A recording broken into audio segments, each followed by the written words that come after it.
ஓம் முருகா போற்றி. ஓம் சரவண பவ.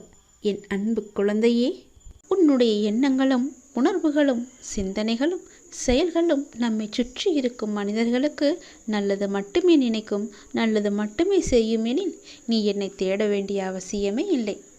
நீ நல்லது செய்வாய் என்றால் நான் உன்னை தேடி நானே வருகிறேன். நீ என்னை தேட வேண்டிய அவசியமே இல்லை. அதனால் எப்போதும் உனக்குள்ளேயும் உன்னிடமும் நல்லது செய்ய வேண்டும் என்ற எண்ணம் உனக்குள்ளே எப்பொழுதும் இருந்து கொண்டே இருக்க வேண்டும். மனதில் தேவையற்ற எண்ணங்களுக்கு எப்பொழுதும் நீ இடம் கொடுக்காதே. உன் எண்ணங்களை என்னிடம் செலுத்திவிட்டு உன் கடமைகளை மட்டும் நீ செய்.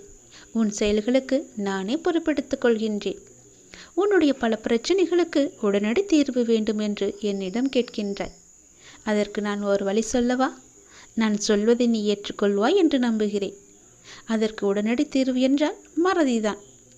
நல்லதோ கெட்டதோ எதுவாக இருந்தாலும் நடந்து முடிந்து விட்டது. அதை அனுபவித்து தீர்த்த பின் அதை நாம் மறந்து விட வேண்டும். எதுவும் நடக்காதது போல இருந்து கொண்டு புதிய ஒன்றை நாம் தேட வேண்டும்.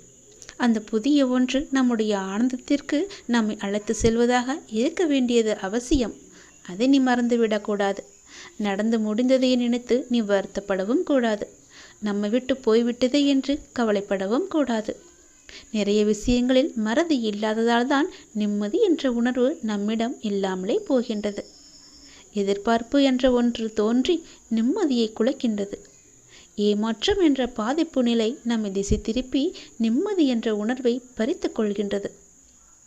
கோபம், பழிவாங்கும் எண்ணம் போன்றவற்றை அது தானாகவே தூண்டிவிடும். இவற்றையெல்லாம் தவிர்க்க வேண்டுமானால் நான் சொல்வது ஒன்றே ஒன்றுதான். நேற்றைய சூழலை இன்றைக்கு நீ மறந்துவிடு. யதார்த்தத்தில் மட்டுமே வாழ பழகு. அந்த நேரத்தில் மனக்கட்டுப்பாட்டை பிரயோகிக்க நீ கற்க வேண்டும். விஷய பாதிப்புகளை நினைத்து கொண்டிருக்காமல் மனதை கட்டுப்பாட்டுக்குள் வைத்து கொள்ள வேண்டும். நமக்கு பிடிக்காத ஒன்று நடந்தால் உடனே எதிர்ப்பை வெளிக்காட்டும் நிலையை மாற்றிக்கொள்ள வேண்டும். அமைதியாக இரு. அது நமக்கானது அல்ல. நம்மை பற்றி அவர்கள் பேசவில்லை, நம்மை விட்டு அது போகவில்லை என்ற எண்ணத்தில் நீ வந்துவிடு. பழிவாங்குதல் போன்றவற்றை செய்வதை நீ தவிர்க்க வேண்டும்.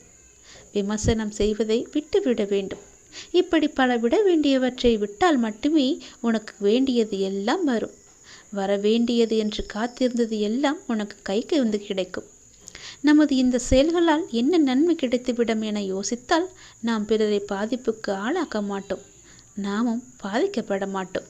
இல்லாவிட்டால் விஷய பாதிப்புகள் நம் மனதை கொந்தளிக்க செய்து ஆனந்தம் என்ற உணர்வை அடியோடு சாய்த்துவிடும். மூன்றாவதாக மனதை வேறு வழிகளில் செலுத்த வேண்டும். நடந்து முடிந்ததையே நாம் நினைத்து கொண்டிருந்தால் நிம்மதி நம்மிடம் எப்போதுமே இருக்காது. நமக்கு கிடைக்கவும் கிடைக்காது. அது ஒரு எட்டா கனியாகவே எப்போதும் இருக்கும். மனதில் நமக்கு தெளிவும் பிறக்காது. எனவே நமது மனதை அந்த விஷயத்திலிருந்து மாற்றிக்கொள்ள வேண்டும் என்றால் நம் மனதை நாம் மாற்றிக்கொள்ள வேண்டும். அதை நாம் மறந்தே விட வேண்டும். என்றாவது ஒரு நாள் போனால் போகட்டும் என நினைக்கத்தான் போகின்றோம். அதை இப்போதே நினைத்து பாருங்களேன். அது நடந்து வெகு காலத்திற்கு பிறகு நினைக்காமல் உடனே நினைத்தால் விளைவு நன்றாக இருக்கும் அல்லவா? வாழ்நாளில் அனுபவங்களை நாள்தோறும் அனுபவித்து கொண்டே வருகின்றோம். அதை நினைவில் வைத்திருந்தால் நல்லது நடக்குமா? அதை அப்படியே விட்டுவிட வேண்டும். இதற்கு நம் மனதை மாற்றுவதே ஒரு சிறந்த வழி, மகத்தான வழி. நான் சொன்ன வழி உனக்கு நன்மையாக இருக்கும் என்று நம்புகிறேன். அதை நிச்சயம் கேட்டு அதன்படி நடப்பாய் என்று நம்புகிறேன். அதன்படி நடந்தால் நிச்சயம் உன் வாழ்வில் பல நிம்மதிகள் உன்னை வந்து சேரும். சந்தோஷங்களும் தானாகவே வரும். நிம்மதிக்கான வழியை நான் காமித்து விட்டேன். அந்த வழியில் போவதும் போவாமல் இருப்பதும் உன்னுடைய கையில் தான் இருக்கிறது. உன்னுடைய மனதில் தான் இருக்கிறது. எப்படி போக வேண்டுமோ போய்க்கொள். நான் சொல்வதை உன்னிடம் சொல்லிவிட்டேன்.